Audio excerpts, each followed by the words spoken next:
هاوپەیمانەتی ناتۆ لەم هەلومەرجە ئاڵۆزەی جیهاندا کۆبوونەوەی لوتکەیی خۆی کرد لە کاتێکدا هەوڵەکانی نەیارانی ناتۆ زۆر بوون بۆ تێکدانی یەکریزی لەناو ئەم هاوپەیمانێتێدا. بەڵام وەک وڵاتانی ئەندامی ناتۆ دەڵێن گرنگ بوو لەم کاتەدا ئەم کۆبوونەوە لوتکەیە بکرێ لەبەر چەند مەبەستێک.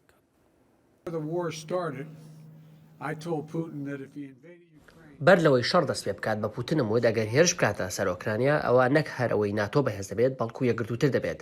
هەروەهاش دیموکراتی لە جیهاندا بەرەنگاری ئەو شەڕەنگێزیانە دەبێتەوە بۆ داکۆکی لە بنەماکانی سەقامگیری. ئەمە ڕێک ئەوەیە کامڕۆ دەیبینین ئەو کۆبوونەوە لوتکەیە بۆ بەهێزکردنی هاوپەیمانێتەکەمانە ڕوبەڕووبوونەوەی ئاڵنگاریەکانی ئەمڕۆی جیهان و بەرەنگاربوونەوەی ئەو هەڕەشە و مەترسیانەشە کە لە ئایندەدا ڕوبەڕوویان دەبینەوە. خاڵی نەگۆڕ لە هاوپەیمانەتی ناتۆدا داکۆکیکردن و پاراستنی هەر سێگی وڵاتە ئەندامەکەیەتی ئەگەر هێرش بکرێتە سەریان. ڕاستە هەر وڵاتێکی ئەندامی ناتۆ ڕەوشی تایبەتی خۆی هەیە، بەڵام خاچی هەر یەکێک لە وڵاتانەی ئەندامی ناتۆن بە خاچی هاوپەیمانەتی ناتۆدا دەنرێت.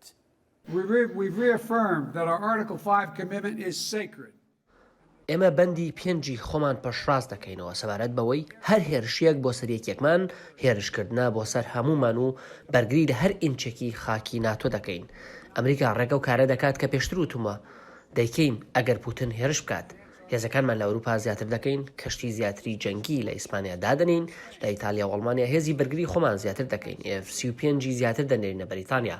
هەروەها بۆ بەهێزکردنی بەرەی ڕۆژهەڵاتیشمان سەرکردایەتیەکی نوێی هەمیشەیی بۆ هێزی پێنجەمی لەشکرەکەمان لە پۆڵەندا دادنین. ناتۆ لە کۆبوونەوە لوتکەیەکەیدا ژمارەیە بڕیاری گرنگی داوە و یەکێک لەوانە بانگێشکردنی هەردوو وڵاتی سوید و فنلاندا بۆ بوون بە ئەندام لەم هاوپەیمانێتیەدا.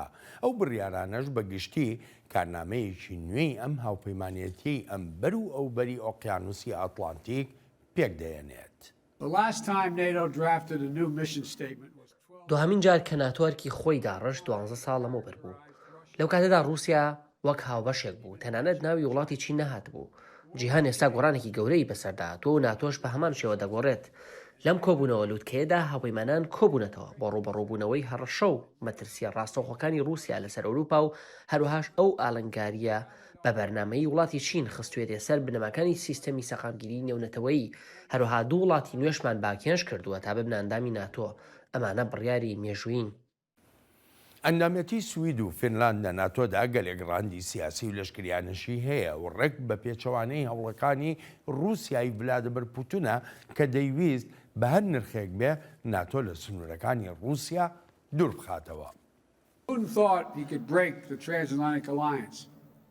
پوتین وهای بیر دەکردەوە کە دەتوانێت ناکۆکی بخاتە ناو هاوپەیمانەتی ئەمبەر و ئەوبەری ئەتلانتیکەوە، هەوڵیدا لاوازمان بکات، وهای چاوەڕوان دەکرد سووربوون و بڕوامان لەق بکات.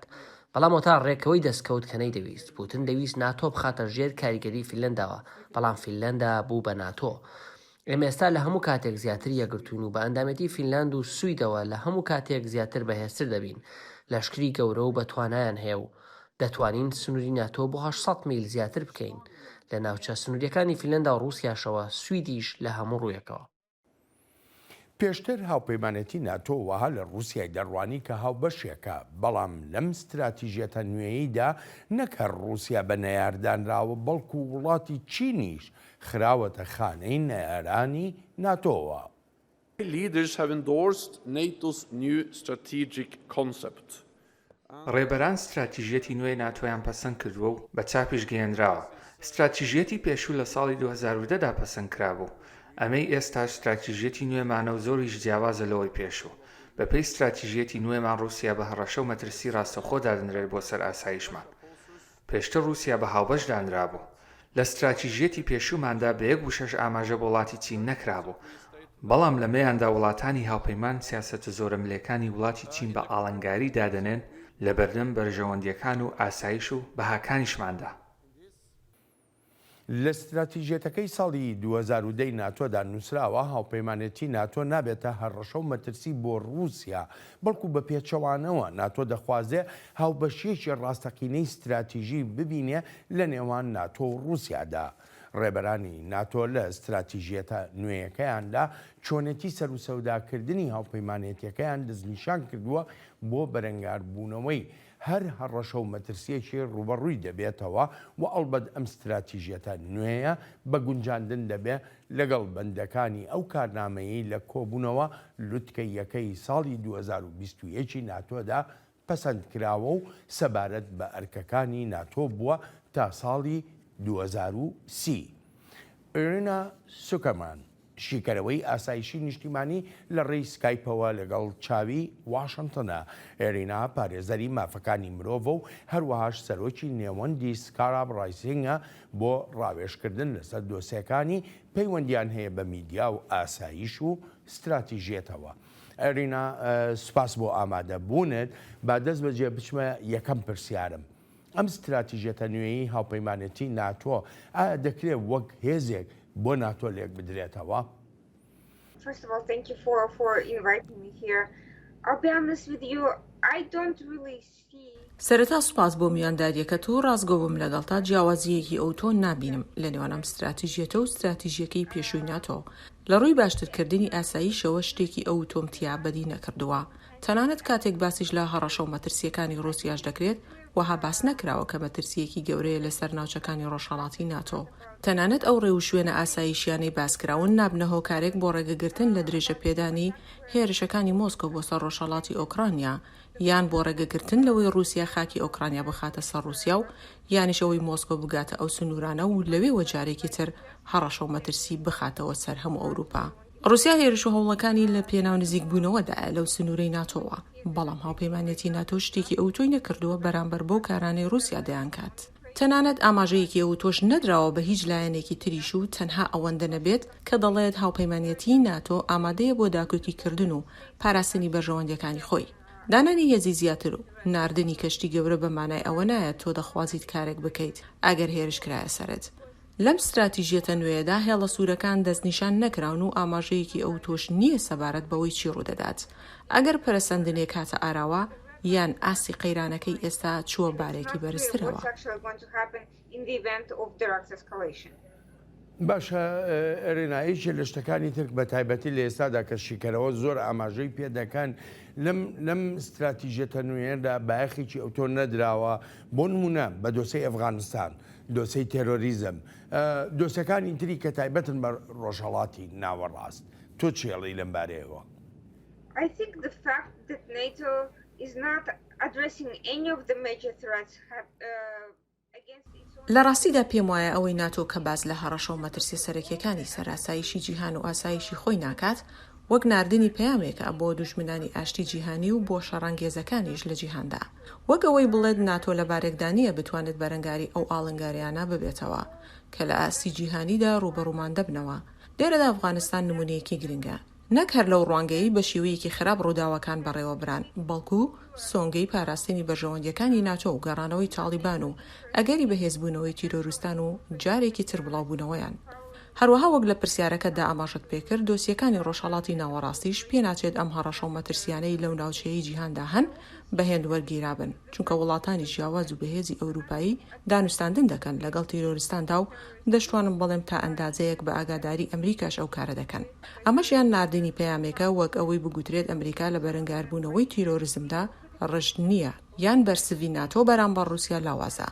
هەر بۆیە دەبوایە باشتر ئاور لەم دۆسیانە بدرانایەتەوە، چونکە ئەمە وەک پەیامە بۆ رووسیا و چین و ڕێکخراوە تیرۆریستیەکانیش لە جیهاندا کە ناتۆ ناتوانێت لێک کاتدا ژمارەیەک قەیران چارەسەر بکات یان ببێتە خاوەنی استراتیژیەتێک کە لێک کاتدا هەموو ئەو کێشە و قەیرانانە چارەسەر بکات.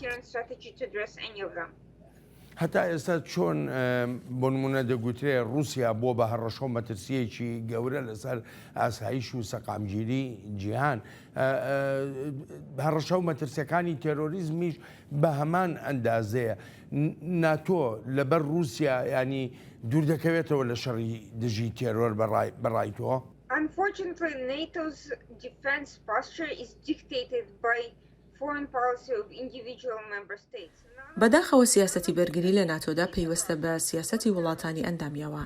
هەر بۆیە دەبینین وڵاتانی ئەندامی ناتۆ وەک یەک ناڕوان نەدۆسیە رووسیا یان مەترسیەکانی تیرۆریزم. دەتوانین ئەم جیاوازیە بە ئاسانی ببینین لە دۆسیەی رووسیادا و ئەو سزایانەی سەرپێنراونەتە سەری لەو ڕوانگەیەوەی بە تەواوەتی جێبەجێ نەکراون یان لە ڕوانگەی دابینکردنی پشتیوانیەکانەوە بۆ ئۆکرانیا. وەک ئەو دوو دڵنیەی هەیە تا بە تەواوەتی گەمارۆ بخرێتە سەر وزەی رووسیا و چەندان نمونەی تریش. لە پەیوەندیش بە تیرۆریزم و بەرەنگاربوونەوەی تیرۆریزمیشەوە ناتۆ بە شێوەیەکی یەکلاکەرەوە سەر و سەودای لەگەڵ ئەو ڕێکخراوانەدا نەکردووە کە بەشێکی زۆریان پەیوەندیان بە رووسیاوە هەیە یان پەیوەندیان بە وڵاتە هاوبەشەکانی رووسیاوە هەیە وەک ئێران. لە کاتێکدا هاوکاریەکی زۆر هەیە لە نێوان ڕژێمە جیاوازەکاندا بۆ دابینکردنی یارمەتی و کۆمەکی دارایی و سیاسی بۆ هەندێک لەو ڕێکخراوە تیرۆریسیانە. پێویستە ناتۆ ئەمە چارەسەر بکات. پێدەچێت هۆکارەکەی ئەوە بێت وەک مەترسیەکی بچووک سیرکراون یانیش وەک بەکرێگیراوی وڵاتێکی بەهێز لەیان ڕوانیوە نەک وەک دوژمنێکی سەرەکی. جاکاتێک سەیری پەیوەندیەکانی رووسیا و ئێران دەکەین لەم نێوەندەدا دەبینین ئەو بەکرێگیراوانە هاوپەیمانە گەورەکانی ئێرانن هەر بۆیە پێویستە وەک هەڕەشە و مەترسیەکی لەشکریانە سەیر بکرێن. جا ئەمە کێشەکەیە. زۆرێک لەو دوژمنانە وەک دوژمن سەیر نەکراون و لە هەندێک باریشدا وەک هێزێک ڕەواییان پێدراوە و دانوستانیشیان لەگەڵدا کراوە. رووسیا بەو هەموو شەڕانگێزیانەیەوە لە ئۆکرانیا لە سووریا لە شوێنەکانی تری جیهانیشدا ئەوەتە داوای لێ دەکرێت لە دۆسیی ناوەکی ئێراندا یارمەتی دەربێت. جا ئەمە کێشەکەیە و لە عێراقیشدا بینیومانە چۆن دانوستان لەگەڵ بەکرێگیراوانی ئێراندا دەکرێت. ئەمانە کێشە و گرفتی گەورن. بەڵێ ئەرینا من دەگەڕێمەوە بۆلات بۆ باسکردنی دۆسەی ئۆکراینیا لەو کۆبوونەوە لوتکەیەدا. برنامه هفترنگ برنامه کنری یا بشی کردی لدنگی امریکایی از لقمان احمد هر دو هفتی جارکی و بم گرکی ناو اختی چاندو نرا رنگین بمرن.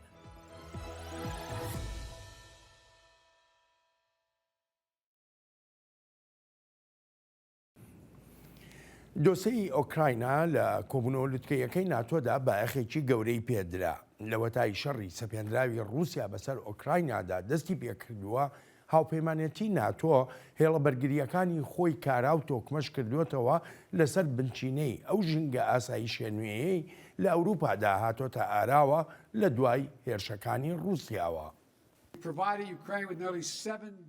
نزیکەی 7 ملیارد دلار وەک هاوکاری ئاسایشی بۆ ئۆکرانیا تەرخان کراوە لەوەتەی چوومەتا کۆشکی سپی. لە ڕۆژانی داهاتووشدا 800 ملیۆن دلاری تری یارمەتی ڕادەگەێنین لەوانە سیستەمی پێشکەوتوی بەرگری ئاسمانی تۆپخانەی زیاتر و سیستەمی پێشکەوتوی ڕادار و سیستەمی هەڵدانی ڕۆکێت و هەروە چەک و تاقەمەنی زیاتریش لە وڵاتانی ڕۆژئاواوە. وڵاتانی ئەندامی ناتۆ وڵاتانی تریش هاوکاری و کۆمەکێکی بەرچاوی گەل و لەشکر و حکوومەتی ئۆکراینیا دەکەن بەڵام تا ئێستا نەبوونەتە بەشێک لەو شەڕە وەک هاوپەیمانەتی ناتۆ دەڵێ ئەگەری پەرەسەندنی شەڕەکە دەبێتە مایم ماڵوێرانیەکی گەورەتر لەوەی کە هەیە. هاوکات دەشزانین دەشێت ئەم قەیرانە بەرەو خراپتریش بڕوات چونکە ئەگەر ئەمە ببێتە شەڕێکی تەواو لە نێوان رووسیا و ناتۆدا ئەوا مەینەتی و زیان و کوشتن و وێرانبوون دەگەنە ئاستێک کە زۆر زۆر خراپتر دەبێت بە بەراورد لەگەڵ ئەوەی ئەمڕۆ لە ئۆکرانیادا دەیبینین. ژینگەی نوێی ئاسایشی و مەترسیانەی هەنوایان کردووە هەردوو وڵاتی فینلاند و سوید داوای ئەندامەتی بکەن لە هاوپەیمانەتی ناتۆدا. بێگومان ئەم هەوڵە و پەسەندکردنی ئەندامەتیەکەیان نیگەرانی لە ناو کرملندا دروست کردووە. فینلاند و سوید سەروەری خۆیان هەیە و ئەو مافەشیان هەیە ڕێگەی خۆیان دەستنیشان بکەن بۆ ئەندامەتی لە ناتۆدا. ئێمە بەخێرهاتنیان دەکەین بۆ هاوپەیمانەتەکەمان و ئامادەشین بۆ هەر ئەگەرێک. بەڵام لە هەمان کاتیشدا ئەوەی لە ئۆکرانیا بینیمان پێمان دەڵێت رووسیا بە تەواتی سەنگینی خستۆتە سەر ئەو شەڕە. هەر بۆیە سەرنج دەدەینە پەیامەکانی مۆسکۆ کە لە ڕاستیدا بەهۆی ئەندامەتی سوید و فینلەنداوە گۆڕانکاریەکی ئەوتۆی بەسەردانە هاتووە. داواکردنی ئەو ئەندامەتیە بە مانای دەستبەرداربوونی سیاسەتەکانی بێلایەنی ئەو دوو وڵاتەیە و بێگومان ئەمەش کارێکی نەئاسانە نەسادەیشە بەڵام وەک دەگوترێ بۆ ئاسایشی خۆیان ئەجگار گرنگە.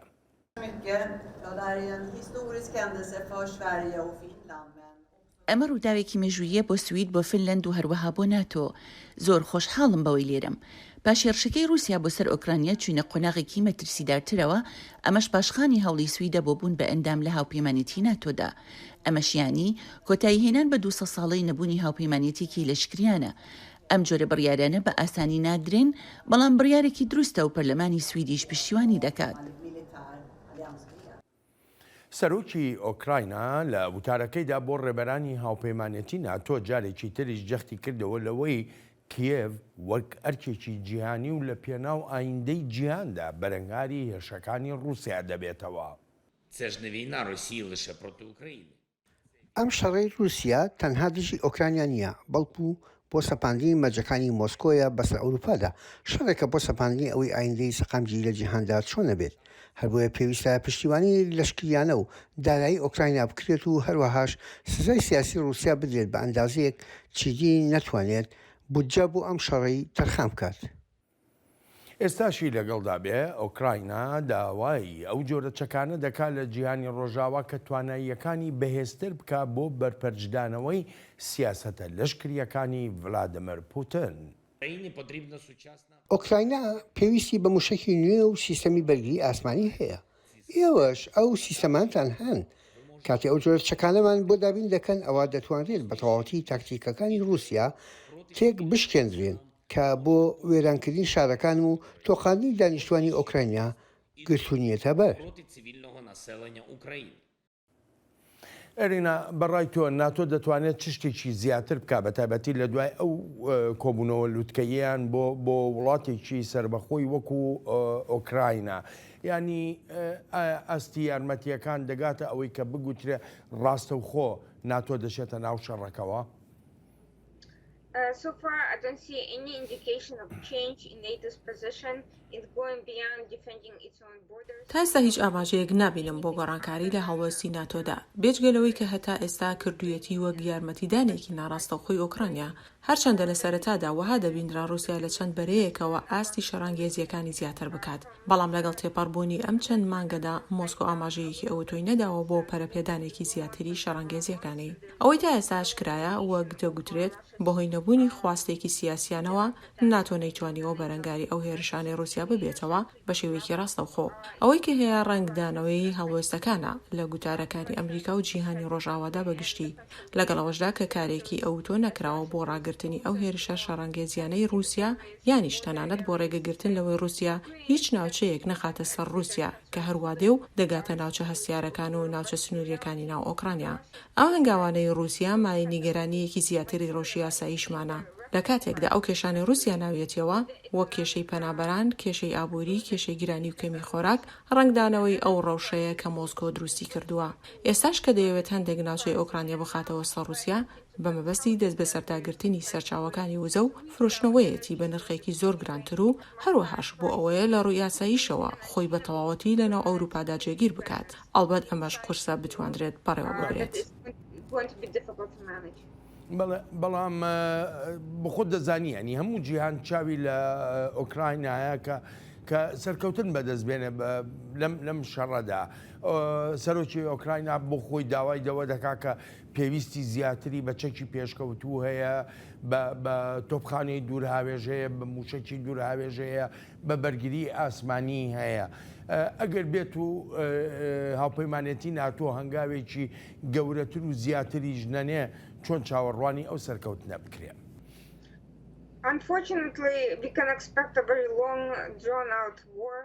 بەداخەوە پێدەچێت چاوەڕوانی شەڕێکی درێژخایەن بکەین. تا ئێستا رووسیا هیچ ئاماژەیەکی بەوە نەکردووە کە بڵێت ئەو خوێن ڕێژانەی خەڵکی خۆی و خەڵکی سیڤڵی بێتاوانی ئۆکرانیا بەم زوانە ڕادەگرێت. بە پێچەوانەوە چەندێک لە تواناییدا بێت بەردەوامە لە بۆردومانکردن و داگیرکردنی ناوچەکان تا بیان خاتە سەر رووسیا. ڕاستە ئۆکرانیا لە هەندێک بەرەوە توانیویەتی بەربەچی هەوڵی پێشڕەویەکانی رووسیا بدات و کە دەشێت لە مەودای درێژخایەندا هاوسەنگی هێز بگۆڕێت بۆ سەرکەوتن. ئەمەش ینی ئاگربەست و ڕێگریکردن لە دوژمنایەتی پاشەکشە پێکردنی لەشکری رووسیا بۆ شوێنەکانی خۆی. بێگومان ئەمەش گۆڕانێکی گەورۆسەرەکیە لە هێز و دەسەڵاتی لەشکریدا، بەڵام بەداخەوە ناتۆ بڕێکی گونجاوی چەک و کۆمەکی لەشکری بۆ ئۆکرانیا دابین نەکردووە تاوەکو پێویست بێت هێرش بکاتە سەر لەشکرە داگیرکاریەکەی رووسیا و لە خاکی خۆی بیکاتە دەرێ. ئەڵبەت بەشێکی ئەو کۆمەکە لەشکریە پێویستە هێزی ئاسمانی بێت. پڕکردنەوەی ئەو کەمیەی لە تەقەمەنیەکاندا هەیە کە ئەمانە بەشێکی گرنگن بۆ ئەو سەرکەوتنەی باس دەکرێت. ئەو سەرکەوتنە لە پاشەکشێپێکردنی لەشکری رووسیادایە لەو ناوچانەی داگیری کردوون بەڵام پێناچێت تا ئێستا ئەو پاشەکشەیە ڕوویدا بێت یانیش لە ئایندەیەکی نزیکدا ڕوو بدات. یەکێ لە بڕیارەکانی هاوپەیمانەتی ناتۆ لە کۆبوونەوە لووتکەیەکەیاندا ئەوە بوو کە ژمارەی ئەو هێزە ئامادەیی هەیەی بەتابەتی لە ڕۆژهەڵاتی ئەوروپادا لە 40,000ەوە بگەێنێتە 300,000 سەرباز.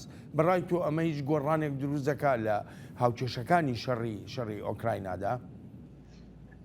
Absolutely not. That's not to say that it shouldn't be done, but it's a solution. It's not a solution to the current problem. بە هیچ شێوەیە کاریگەری نابێت بەڵام ئەمە بەومانایە نییە کە ئەو کارە نەکرێت. بۆچی؟ چونکە ئەمە چارەسەری ئەو قەیرانە نییە بەڵکو چارەسەرە بۆ قەیران یا کێشەیەکی تر کە هێشتا ڕووی نەداوە. هێشتا ئۆکرانیان نەبووتە بەشێک لە ئەوروپای گەورە و ئەندامەتێکەشی لە یەکێتی ئەوروپادا لە پرۆسەدایە. ئەو هێزانەی ناتۆ بەبێ هیچ گومانێک نابنە هیچ جۆرە پشتیوانیەکی ڕاستەقینەش لەناو ئۆکرانیادا و هەروەها رووسیا بەهۆی هەبوونی ئەو هێزانەوە پاشەکشە ناکات هەروەک چۆن بەهۆی سزاکانیشەوە پاشەکشە ناکات یا بەهۆی ئەو ڕێو شوێنانەشەوە کە تا ئێستا دژی مۆسکۆ گیراونەتە بەر چونکە وەهای دەبینێت کە ئۆکرانیا تەنها جێ هەڵدراوە و ناتۆش بەرژەوەندیەکی ڕژدی نییە بۆ دەستهەبوونێکی ڕاستەوخۆ یان ئەوەی هێزی خۆی بنێرێت و هاوکێشەکان لەسەر زەمین بگۆڕێت هەر بۆ هێشدانانی هێز لە شوێنێکی تر ڕێک وەک شانۆیەکی ئاسایشی سیر دەکرێت. رینا من دەگەڕمەوە بۆلا لەسەر دۆسەی ئەندامەتی هەردوو وڵاتی سوید و فینلاند.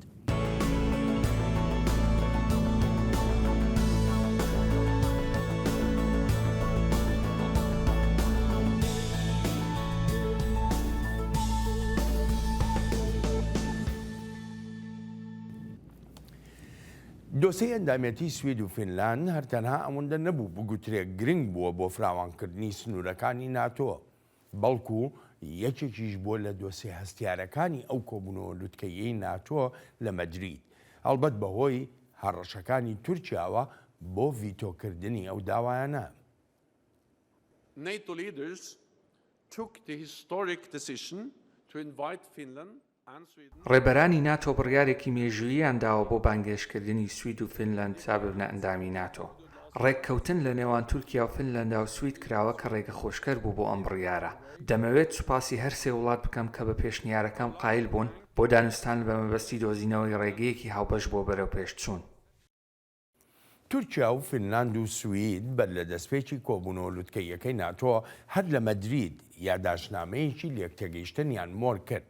بەڵام ئەنکەرە هێشتا جەخت دەکاتەوە لەوەی مۆرکردنی ئەو یاداشتە تەنها سەرەتایە و دەشڵێ ئەو یاداشتە بە مانای یەکلابوونەوەی داواکانی سوید و فینلاند نییە.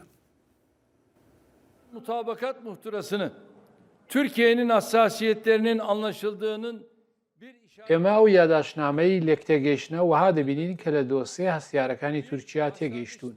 بێگومان ئەمە تەنها سەرەتاییە و بانکێشتنە. کارە سەرچیەکە ئەوەیە پەیمانەکان جێبەجێ بکرێن. لە قۆناغی داهاتوودا بە وردی چاودێری جێبەجێکردنی بەندەکانی ئەو یاداشە دەکەین و بە پێی ئەوەش هەنگاو دەنین. یاداشنامەکە مۆرکراوە لە نێوان ئەو سێ وڵاتەدا بەڵام مەرجنیە بەومانایە لێک بدرێتەوە کە تورکیا هەر شتێکی ویستی بێتی یان هەر داواکاریەکی هەی بێ بەو شێوەی دەیخوازێت بۆی بەجێ بگەێنرێت و یاسا و ڕێسا گشتیەکانی بۆ پێشێل بکرێ. Finland and Sweden, of course, are ready to work with Turkey. فینلاند و سوید بە دڵنیاییەوە ئامادەن کار بکەن لەگەڵ تورکیادا بۆ نردنەوە یان داواکان بۆ ڕادستکردنەوەی گومانبارانی تیرۆریست. بەڵام لە هەمان کاتدا پرۆسەی ڕادستکردنەوە بە پێی پەیماننامەی ئەوروپا دەبێت واتە لە پەیوەندی بە سەروەری یاسا و سیستەمی یاسایی ئەو وڵاتانەوە.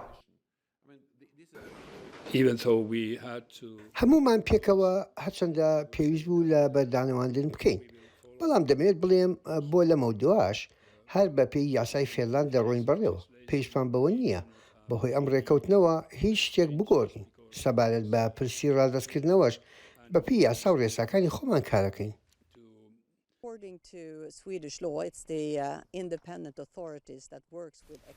بەپی یاسای سوید دەسەڵاتێکی سربەخۆ هەیە کە لەگەڵ ڕادستکردنەوەدا دەکات. بێگومان ئەم دەسەڵاتە کاری خۆی دەکات ئەگەر وڵاتێک داوای ڕادستکردنەوەی یەکێک بکات. لە پەیوەندی بە داواکانی تورکیاوە بێگومان دەسەڵاتدارانی سوید هەڵسەنگاندنی بۆ دەکەن بەپی یاساکانی سوید و یاسای نێونەتەوەیش. ئەمریکا تا ئێستا هەڵوێستی خۆی نەگۆڕیوە لەسەر هەندێک لەو داوایانەی تورکیا هەی بووە بە تایبەتیش وەک دەگوترێ ئەو مافی ڤیتۆیی لە ناتۆدا هەیەی و وەک کارتێکی فشار بەکاری دێنێ تا دەستکەوتی زیاتر بەدەستبێنێ لە هاوپەیمانێتی ناتۆ لە وڵاتانی ڕۆژاواش.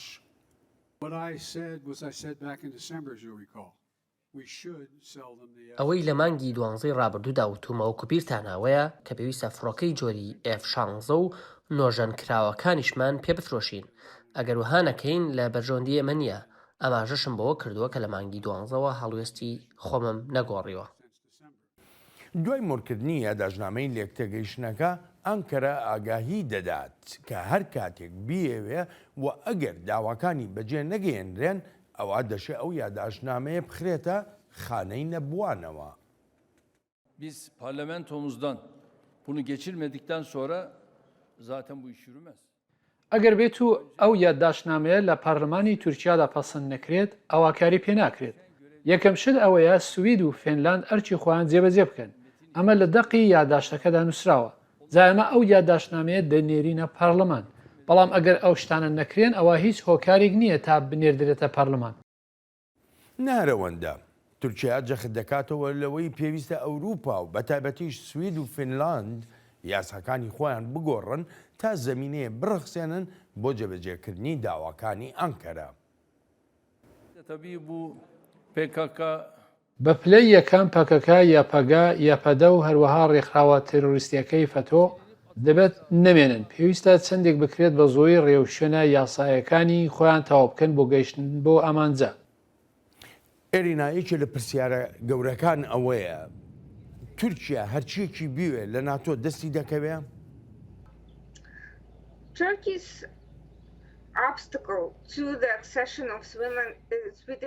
ئەو تەگەرەی تورکیا لە بەردەمەندامیەتی سوید و فنلەنداینا لە ڕاستیدا بۆ بەرەنگاربوونەوەی تیرۆریزم نەبوو هەروەهاش یان بگوترێت تەنها پەیوەندی بە دۆزی کورد و سیاسەتەوە هەبوو بێت لە بەرامبەر کووردا. چونکە سوید و فنلەند ئەو دوو هێزە گەورەیە نین کە پەیوەست بکرێن بەو دۆسیانەوە. بێگومان تورکیا هەموو دەرفەتێک دەقۆزێتەوە بۆ بەدەستهێنانی دەستکەوتەکان بۆ خۆی. زۆر پێدەچێت دۆسەی سەرەکی لێرەدا فشارخستە سەر ئەمریکا بوو بێت تا فڕۆکەی جەنگی F-16 پێ بفرۆشێت. ئەو سەودایش پێشتر هەبووە بەڵام ڕاگیرا بەهۆی ئەوەی حکوومەتەکەی ڕەجەب تەیب ئەردۆگان موشکی S-400 لە رووسیا کڕی بوو. تورکیا بەردەوامە لە سیاسەتەکانی بۆ دژایەتیکردنی کورد لە سووریا و لە شوێنەکانی تریش. بەردەوامیشە لەو گوتارەی بەکاری دەهێنێت بۆ لێسەنەوەی ڕەواییدان بە هەندێک لایەن لە سووریادا. ئەردۆگان کە دەسەڵاتی گرتە دەست وە کەسێکی میانڕاو دەبینرا لە دۆسیەی نەتەوەکاندا. ئەو کاتە جیاواز بوو لە کەمالیستیەکان. لەلایەنە کوردیەکان نزیک بووەوە و تەنانەت کورد پشتیوانەیەکی زۆریشی دەکرد. بەڵام کە کەوتە ناو قەیرانی ئابووریەوە ئیتر کەوتە گیانی کورد لە وڵاتەکەدا. بۆ بیانوەی بە مەترسیەکانی کورد ناوی دەبرد و کردیە دۆسیەی گەورەی یاساییشی کە بەڕاستیش وەها نەبوو لە سەرەتادا. هەر بۆیەشە ناتوانرێت قسە و لێدوانەکانی لەسەر دۆسیەی کورد بە ڕژ وەربگیرێت. بە هەمان شێوەش ناتوانرێت قسە و لێدوانەکانیشی لەسەر بەرەنگاربوونەوەی تیرۆریزم بەڕژت وەربگیرێن. تورکیا چاوپۆشی لە هێرشەکانی داعش دەکرد بۆ سەر ئێزدیەکان و لە ناو تورکیاشدا کچان و ژنانی ئێزدی کڕین و فرۆشتنیان پێوە کراوە. ئیخوان الموسلیمینەکانیش خۆیان گەیاندە ناو تورکیا و لەوێەوە کەوتنە جموجۆڵ. هەرچەندە ئەنکەرە پەیمانیشیدا بۆ بە وڵاتی میسر و وڵاتانی تریش. بەڵام هیچیان بەرامبەر نەکرا و تورکیا دەیگوت ئەوانە بە شوێن دەرفەتی ئابووریەوە نەک بابەتی تر. لە هەمان کاتیشدا تورکیا هەنگاوێکی ئەو توی نەناوە بۆ ڕێگەگرتن لە بڵاوبوونەوەی گوتاری توندڕەوی. پێویستە ئەردۆگان ئەوەی دەڵێت بە کردار نیشانی بدات بەر لەوەی داواکانی بخاتە بەردەم ناتۆ و ئەوروپا. بەیانی وەکو بینیمان لە کۆبوونەوەکەی ناتۆدا ستایشێکی زۆری وڵاتی تورکیا کراوە بە تایبەتی ڕەجەب تەیب ئەردۆغان سەرۆکی تورکیا. ئەم ستایشانە لە کاتێکدایە کە ئەردۆغان دۆستی ڤلادیمیر پوتینە. ڤلادیمیر پوتین لەو کۆبوونەوەیەدا هەم خۆی و هەم وڵاتەکەشی وەکو نەیارێکی سەرسەختی ناتۆ ناسێنرا. ناتۆ چۆن بیر دەکاتەوە؟ Unfortunately, Erdogan is able to play in a complete lack of conviction and a complete lack of consistent policies among NATO. بەداخەوە ئەردۆغان توانیوێتی یاریەکانی خۆی بە هەموو شێوەیەک بکات لە ناو هاوپەیمانەتی ناتۆدا بەبێ هەبوونی هیچ بڕوایەک و بەبێ هیچ دوودڵیەکیش ئەو یاریانەی خۆی دەکات. تورکیا پەیماننامەی مۆنترۆی مۆر کردووە کە هاتوچۆی دەریایی ڕێک دەخات بەڵام وەک دەرفەتێک بۆ بەرژەوەندی خۆی لە سووریادا ئەو پەیماننامەیە بەکارهێنا تا هەندێک سەودا لەگەڵ رووسیادا بکات. کێشەکە وەیە لە ناتۆدا وێ ڕایگوتارەکانی دژ بە رووسیا کەچی هیچ ئاماژەیەک لە ئارادا نییە کە هەنگاوێکی ئەوتۆ بگرێتە بەر بۆ بەرەنگاربوونەوە و ڕاگررتنی ئەو سیاسەتە شەڕانگێزیانی رووسیا و ڕژدیەکی ئەو تۆشی تێدا بەدی ناکرێت. لێرەشدا نە ئەمریکا و نە وڵاتانی تری ئەوروپا هەنگاوێکی وەها گەورەیان نەناوە تا بگوترێت بەرەنگاری ئەو سیاسەتەی رووسیا دەبنەوە. ئەوە تا دەبێت سەرۆکی ئۆکرانیا بەردەوام داوایان لێ بکات تا چەک و تەقەمەنی پێویستیان بۆ دابین بکرێت تا یارمەتی زیاتر بدرێن. ئەمە دەڵێم لە کاتێکدا دەبوایە تەنانەت ئەگەر لە هێرشەکانی رووسیا وڵاتانی ئەندامی ناتۆ هەموو پشتیوانیەکی لەشکری و لۆژیکیان بۆ ئۆکرانیا ئامادە بکردایە تا ئەوەی ئێستا ڕوودەدات ڕووی نەدابە. بێلەوەش دەبوایە ڕێگەشیان بگرتایە لەو یاریانەی تورکیا و رووسیا دەیکەن کە دەشێت ببێتە مای دابەشبوون لە ناو ناتۆدا. بەڵێ بەرەوەی بچمە بەشی کۆتایی بەرنامەکە ئەکرێ پێم بڵێ ئەم ئەندامانەی ناتۆ بە ئەمریکاوە بە وڵاتانی تری ئەوروپای وەکو سوید و فنلاندیشەوە چەندێک پاراستنی بە هەمرۆیەکان بەلایەنەوە گرنگە، ینی کامیان گرنگترە بەلایەنەوە بوون بە ئەندام لە ناتۆدا یا پاراستنی ئەو بەها دیموکراتی و بە هەمرۆیانەی کە هەر خۆیان جەختی لێ دەکەنەوە. لە ڕاستیدا پێم وایە ئەو دوو بابەتە لە ئێستادا لە ناو توێژەکانی ناتۆدا گرنگیان پێنادرێت. لە ڕووی مرۆییەوە گەر تەماشا بکەین لە ئەفغانستان دۆستەکانمانیان دووچاری بەهیوایی کرد. لە ڕۆژهەڵاتی ناوەڕاست کورد و لە ئۆکرانیاش بە هەمان شێوە و نەشتوانراوە ڕوبەڕووی ئەو شەڕانگێزیەش ببنەوە کە بەرامبەر جیهانی ئازاد وەستاونەتەوە. لە ڕووی لەشکریەوە شتێکی ئەوتۆ نەکراوە وەکەوەی لە ئەفغانستان بینرا یانەوەی ئێستا لە ئۆکرانیا ڕوودەدات و ناتوانرێت وەک پێویست بەرەنگاری رووسیا ببنەوە. یانیش تەنانەت لەوەی ئاماژەیەکیش بدرێت بەوەی کە ئۆکرانیا هێڵی سوورە و ناکرێت ببەزێنرێت. پێشتر ناتۆ ئەوەها نەبوو، دۆسیە مرۆیەکان گرنگ بوون و وەک ئەوەی لە قەیرانی باڵکاندا بینیمان. بەڵام ئێستا لە جیهانێکی جیاوازدا دەژین. زۆر دۆسیە هەن گۆڕانیان بەسەردا هاتووە لە ڕێژەی گەندەڵیەوە تا دەگاتە خراپی بەڕێوەبردننی باری ئابووری و دۆسیەکانی وزە و نەبوونی خواستی سیاسی کە بوونەتە هۆکاری کێشەی زۆر لە گەلێک ڕۆوە بۆ دیمەنە مرۆیەکان و لەشکریەکان و ئاسایشیەکان لە وڵاتانەدا. ئەرینا دەگەڕێمەوە وڵات دەچینە دووە بەشی بەرنامەکەمان. زایڵی داهێنان بەرنامەیەکی فەرهەنگی و هوەری بەشی کوردی دەنگی ئەمریکا. من ئاسۆ جەبار لە واشنگتن دیسیەوە هەردوو هەفتە جارێک دەبمە میوانی ماڵەکانتان لەگەڵمان.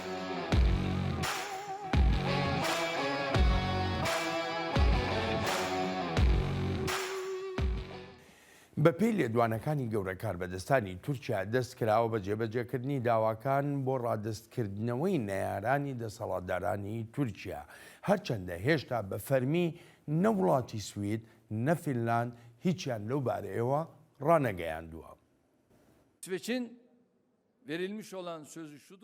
وڵاتی سوید پەیمانی ڕادستکردنەوەی 73 تێرۆریستی داوە بە تورکیا. بێلەوەش پەیمان درراوە بۆ ڕێگەگرتن لە کۆکردنەوەی پارە و جموجۆڵەکانی تری پارتی کرێکارانی کوردستان و لایەنەکانی سەر بە پەکەکە و هەروەهاش پەیمانی لێکۆڵینەوەکردنیشی داوە. بەشێکی بەرچاوی ئەوانەی تورکیا داوایان دەکات تا ڕادست بکرێنەوە لە ئەنگران و هاوسۆزانی ئەو هێزە کوردیانن کە هاوبەشی سەرەکی و بەهێزی ئەمریکا و هێزەکانی هاوپەیمانانی دژە داعشن لە سووریادا. بەڵام وەک سیاسەتمەدارەکانی کورد دەڵێن دەشێ ئەم داوایانەی ئانکەرە پەیوەندیشی هەبێ بە هەڵبژاردنەکەی ساڵی داهاتووی تورکیاوە. هیوادارم سوید مل بۆ داواکانی تورکیا نەدات چونکە حکوومەتی تورکیا و ئەردۆگانیش زۆر باش دەزانن ئەمریکا پشتیوانی لە جەنگاوەرە کوردەکان دەکات. جاگەر تیرۆریست بوونایە هەرگیز پشتیوانی نەدەکران. ئەمریکا پێویستی بە کووردە، ئەردۆغانیش پێویستی بە ئەمریکایە تا بایدن لە ئامێزی بگرێت چونکە ساڵی داهاتوو هەڵبژاردنە و ئاسی پشتیوانی بۆ ئەردۆگان زۆر کەمە و لەژێر لە سەدا چلەوەیە. وەک دەزانین لە ڕۆژهەڵاتی ناوەڕاست ئەگەر ڕێبەرەکان دژی ڕۆژاوە بوەستنەوە ئەوا دەشێت هەندێک پشتیوانی بەدەست بێنن. ئەزمونەکانی کورد لەم جۆرە سەودایانەدا تاڵن و ئەمە ژێکێکە لەو هۆکارانەی بووەتە جێی نیگەرانیەکی قوڵ بۆ کورد لە ڕۆژهەڵاتی ناوەڕاستدا.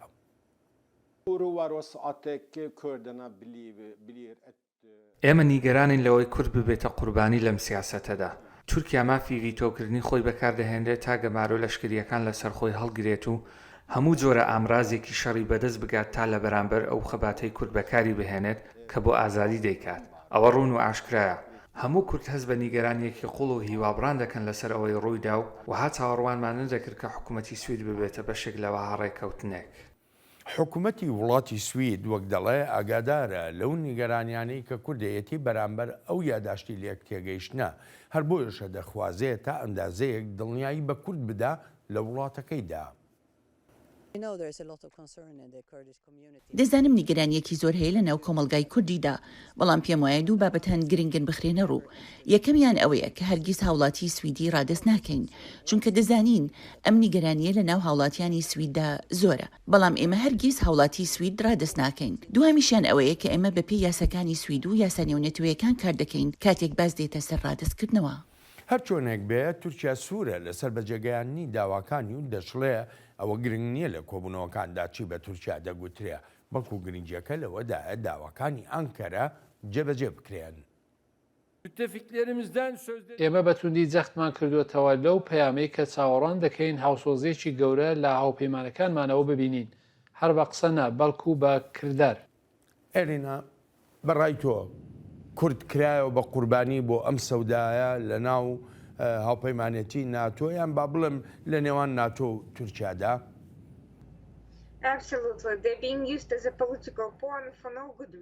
بەڵێ و بەبێ هیچ گومانێک لە ڕووی سیاسیە و بۆ خواستێکی باش نا جارێکی تریش کورد کرایەوە بە قوربانی کاتێک کە پێویستمان بە کورد دەبێت نزیکین لێوەی و کاتێکیش دەیانەوێت شتێک بەدەست بێنن هیچ دوودڵ نابن لەوەی کورد بکەنەوە بە قوربانی وەک ئەوەی ئەم جارە کردیان بۆ داواکانی ئەردۆغان پێشتریش ئەمەمان بینی بوو ئێستاش جارێکی تر دووبارە دەکرێتەوە هیچ هۆکارێک نییە تا ئەو ڕێکخراوانەی کورد و وەک ڕێکخراوی تیرۆریستی سەر و سەودایان لەگەڵدا بکرێت تەنانەت هیچ هۆکارێکیش نییە تا بیر لە داواکانی ئەردۆغان بکرێتەوە بۆ ڕادستکردنەوەیان چونکە ئەو کوردانەی لە وڵاتانی ئەسکەندەناڤیا و ئەوروپا دەژین تیرۆریست نین و هەرگیزیش بە تیرۆریست ناودێر نەکراون تەنها ئەوەندەیە کە ئەردۆغان بە شوێن نەیارەکانیەوەیەتی تا خۆی لە قەیرانەکانی ناوخۆی وڵاتەکە پێدەرباز بکات بەڕاستیش جێگەی داخە کە وڵاتی سوید زمانی پەیماندان بەکاردەهێنێت کە هیچ هاوڵاتیەکی سویدی ڕادست ناکات لە کاتێکدا زۆر کەس هەن کە هێشتا بوونەتە هاوڵاتی سویدی لەو ڕوانگەیەشەوە کە قسەکە دەکرێت وەک ئەوەیە هیچ کێشەیەک نەبێت ئەگەر ئەوانە ڕادست بکرێنەوە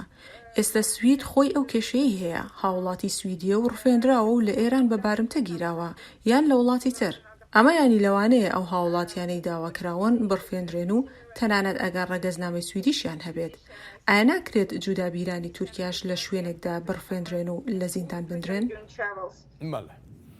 ڕینا بەداخەوە علیکاتی بەرنامەکەم بەرەو کۆتایی دەڕوا بەڵام ئەگەر شتێکی ئاوا بکرێەوە تورکیا ئەو هێرشەی کە بەنیازە بیکا بۆ سەر باکووری سووریا با بڵێن ئەو هێرشەی کرد ئەمە چەندێک کاریگەری دەبێ بەسەر شەڕی دژی تێرۆریستانی دەوڵەتی ئیسلامیەوە یا داعشەوە زۆر لایەن هەن ئاگاهی دەدەن لەوەی کاریگەریەکی زۆر خراپی دەبێ بەسەر شەڕی داعشەوە ئەگەر وا بێ ئایا ڕێبەرانی ناتۆ لەو ڕاستیە تێگەیشتون؟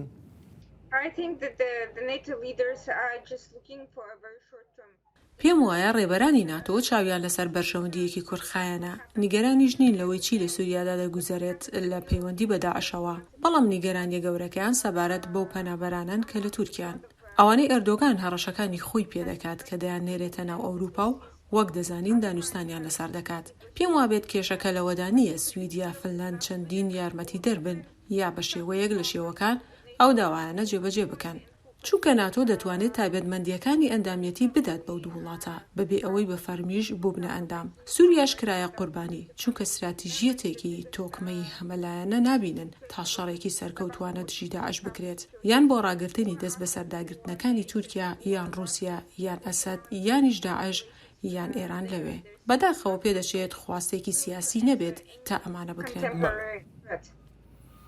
ڕێنا زۆر سپاس دەکەم بۆ بەشداریت لە چاوی واشنگتنی ئەم هەفتەیەدا. Thank you very much, Irina. Thank you so much. Thank you. ئەلبەتە ئازیزانم سوپاسی بێپایانم بۆ ئێوەی خۆشەویستە کە تا ئێستا لەگەڵماندا بوون تا هەفتەی ئایندا و چاوێکی نوێی واشنگتن ڕێز و خۆشەویستی ستافی بەرنامە هەروەهای خۆشم بەڵێن ساڵح حەسەن بفەرمونون هەر لە خۆشیە جێتان بێت.